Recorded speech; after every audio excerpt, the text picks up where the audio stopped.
Jerusalén no solo era la capital de Judea, sino que también era el centro espiritual de la fe de Israel. Y como tal, Jerusalén era el hogar de los principales líderes políticos, líderes religiosos, del sumo sacerdote, los saduceos, los herodianos, los escribas, los rabinos, los maestros de la ley más importante de toda Judea.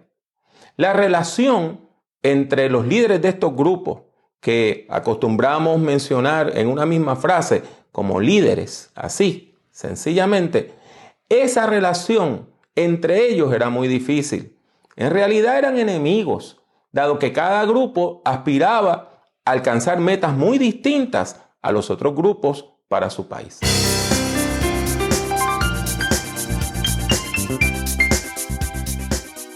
Le damos la bienvenida a Prediquemos, un podcast sobre la predicación, el liderazgo y la teología pastoral. Con ustedes, el Dr. Pablo A. Jiménez.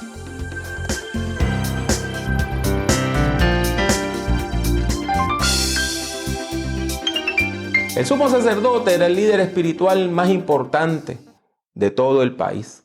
Además, era el líder del partido de los saduceos, que era un grupo conservador que representaba los intereses de los sacerdotes y de los levitas que laboraban en el templo de Jerusalén.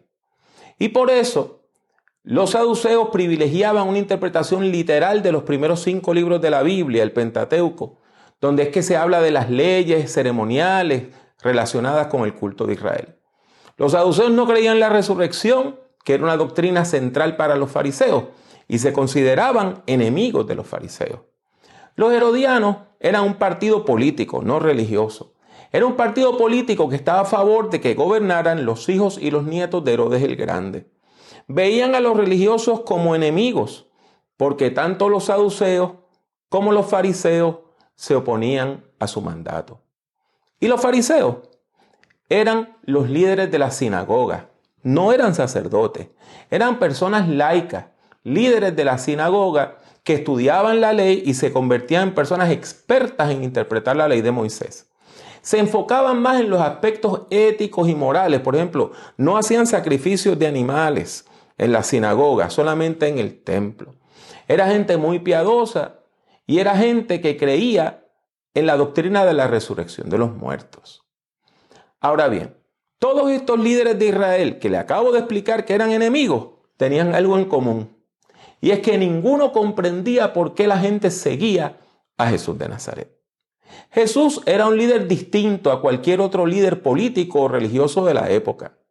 No era sacerdote, no era levita, no era partidario de Herodes, no se relacionaba con la política judía, tampoco había estudiado teología con los rabinos de Jerusalén. Y si Jesús no formaba parte de ninguno de estos grupos tradicionales, entonces ¿por qué la gente le seguía? Los líderes tradicionales pensaban que Jesús tenía muy poco que ofrecerle al pueblo. No era un líder político, lo que le impedía construir grandes edificios o repartir pan a las masas pobres. No era un sacerdote, lo que le impedía hacer sacrificios, ofrecer sacrificios en favor del pueblo o hacer ritos de purificación por los pecados.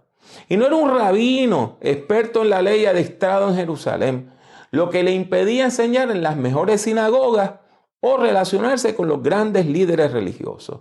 Así que la pregunta persiste: ¿por qué la gente lo seguía? Gracias por escuchar nuestro podcast.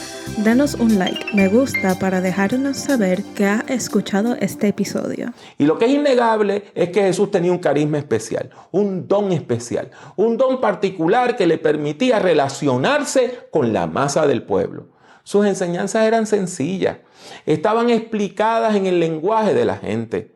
Jesús le hablaba a la masa del pueblo del reino de Dios, pero lo comparaba con cosas tan sencillas como una semilla de mostaza o con el trabajo de un pastor de ovejas. Sus oraciones eran poderosas, traían sanidad y traían liberación a todas las personas que estaban sufriendo. Y esa presencia pastoral, acompañando al pueblo en crisis, le traía aliento y le daba esperanza a la gente. Ahora bien, hay otro elemento bien importante que no podemos olvidar, y es la valentía de Jesús. Jesús tenía una gran valentía que estaba motivada por un sentido de misión. Él había venido a hacer algo. Él había venido a hacer algo. Él había venido a hacer una tarea.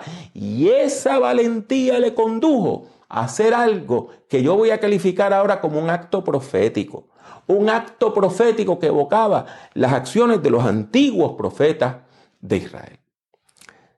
El domingo antes de la Pascua llega. Era el domingo antes de la Pascua.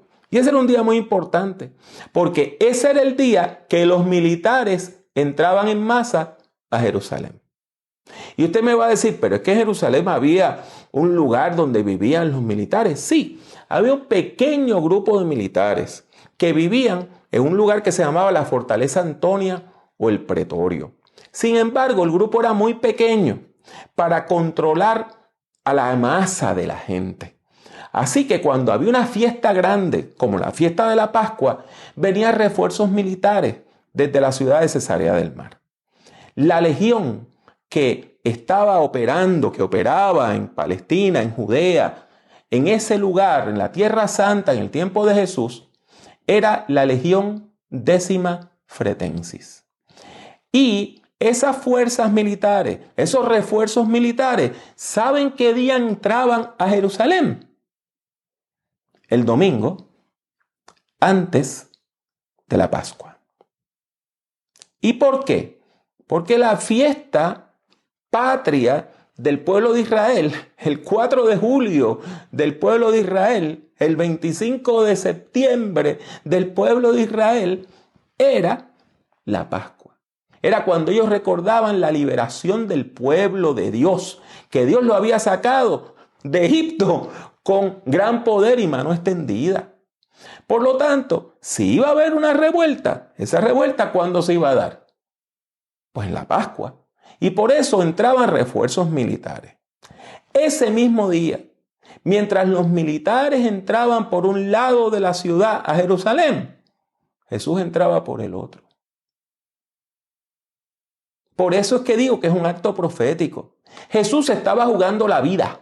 Jesús estaba jugando la vida, porque mientras por un lado entraban los militares armados hasta los dientes, Jesús entraba con las manos vacías encima de un burrito en un acto que seguramente sería interpretado por las autoridades romanas como un desafío al gobierno militar. El contraste no puede ser más evidente entre estos dos desfiles. Por un lado viene el desfile de la muerte y por el otro viene el desfile de la vida. Los romanos entraban armados. Jesús entraba en paz. Los romanos usaban caballos, que era un animal de guerra. Jesús entraba en un burrito, símbolo de la paz. Los romanos buscaban infundirle temor a la gente, pero Jesús quería darle esperanza. La Biblia lo dice con toda claridad.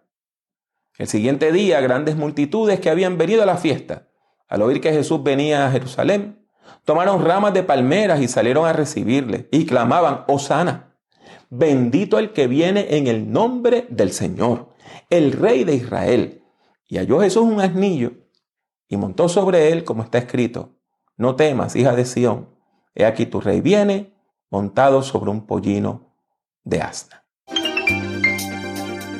Participe del Movimiento La Red, una iglesia digital que se reúne por medio de las redes sociales. El Movimiento La Red transmite su encuentro de adoración y predicación todos los domingos a partir de las 9 de la mañana. La Red transmite su encuentro semanal por medio de Facebook, Instagram, YouTube y su página web movimientolared.com. Este acto de Jesús fue tan atrevido que ni sus propios discípulos comprendieron en aquel momento lo que él estaba haciendo. Mire lo que dice el versículo 16.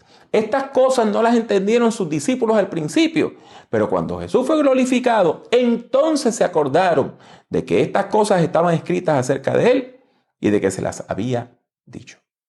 No obstante, este sencillo acto profético de Jesús trajo esperanza, porque era el desfile de la vida, era la afirmación de la vida ante las amenazas de muerte de un ejército extranjero. Era un grito de vida que levantaba el ánimo de la gente, como dicen los versículos 17 y 18.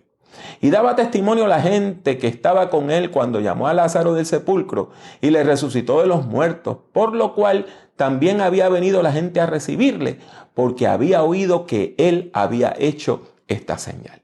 La gente venía porque sabían que Jesús era un agente de vida, no de muerte. Desde Jerusalén, al otro lado de las murallas, están los enemigos. En este caso están los líderes de los distintos partidos políticos y de los grupos religiosos. Esa gente que eran enemigas y se odiaban entre sí, están unidos, juntos, desde las murallas de la ciudad, viendo a Jesús entrar. Ellos ven este acto profético, examinan cómo Jesús baja desde el monte de los olivos, pasa por el torrente del Cedrón y entra por la puerta del Mesías. Y ante la locura del Galileo, la pregunta persistía: ¿y por qué la gente le sigue? El elemento que esos líderes religiosos no podían comprender era la gracia divina, la gracia irresistible del Dios de la vida. Y Jesús es la encarnación de Dios, es la presencia de Dios hecha ser humano, es el rostro humano de Dios. Y como tal, también era el amor y la gracia de Dios hecha ser humano. Y la gracia de Dios es irresistible. No nos podemos resistir a la gracia de Dios. Cuando una persona siente la presencia de Dios, se tiene que rendir ante ella. Comprender que Dios está aquí, Dios está aquí, Dios está aquí, a mi lado, a su lado, es algo maravilloso. La presencia de Dios a través de Jesucristo, del Espíritu Santo, nos llena de esperanza. Y eso es lo que nos da valentía para enfrentar el futuro. Dios está con nosotros por las sendas del mundo, caminando hacia el reino, por los caminos de la vida. Está Dios acompañando sus pasos y los míos. Y por eso le seguimos, por eso nos rendimos ante Él y por eso sentimos su amor latiendo en nuestro propio pecho. Los líderes religiosos nunca llegaron a comprender por qué la gente seguía a Jesús. Nunca. Aunque sí llegaron a comprender algo importante, que toda su oposición era en vano. Así como lo escuchan. Juan 12:19 nos dice que los principales fariseos comprendieron que estaban perdiendo su tiempo. El texto dice: los fariseos dijeron entre sí, ya veis que no conseguís nada. Mirad, el mundo se va tras él. Ellos no conseguían nada. Toda su oposición era en vano porque el mundo se iba tras él. Y esas palabras fueron proféticas. Fueron proféticas porque el mundo siguió yéndose tras Jesús. Ha seguido yéndose tras Jesús y se seguirá yendo tras Jesús. Aquel pequeño grupo de creyentes que comenzó con unos pocos discípulos y después con unos 12 y que quizá cuando Jesús murió estaban compuestos por unos cuantos cientos de personas que vieron al Cristo resucitado. Hoy se ha transformado. Hay cerca de 2.000 millones de personas en el mundo hoy que confiesan que Jesucristo es el Señor. El mundo se va tras él, dijeron los fariseos, sin preguntarse a dónde se dirigía el Galileo. Porque en aquel momento ellos no sabían que Jesús se dirigía a su muerte, que en unos cuantos días iba a estar colgando de una cruz. El mundo se va tras él, pero en aquel momento era para verlo sufrir, para dejarlo solo, para verlo morir. Sin embargo, hay buenas noticias. ¿Usted puede usar buenas noticias hoy? Ciertamente yo las puedo utilizar.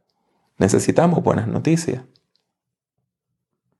La buena noticia es que Jesús resucitó. Jesús resucitó. No se quedó en la cruz.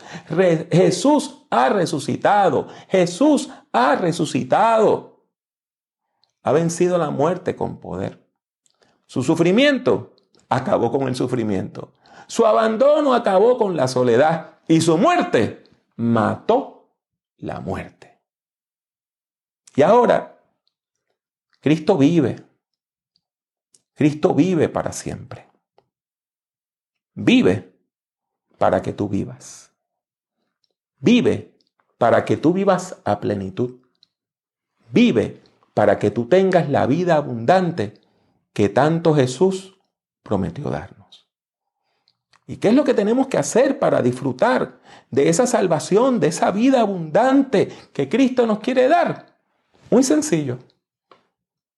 Solamente tenemos que irnos tras de Él.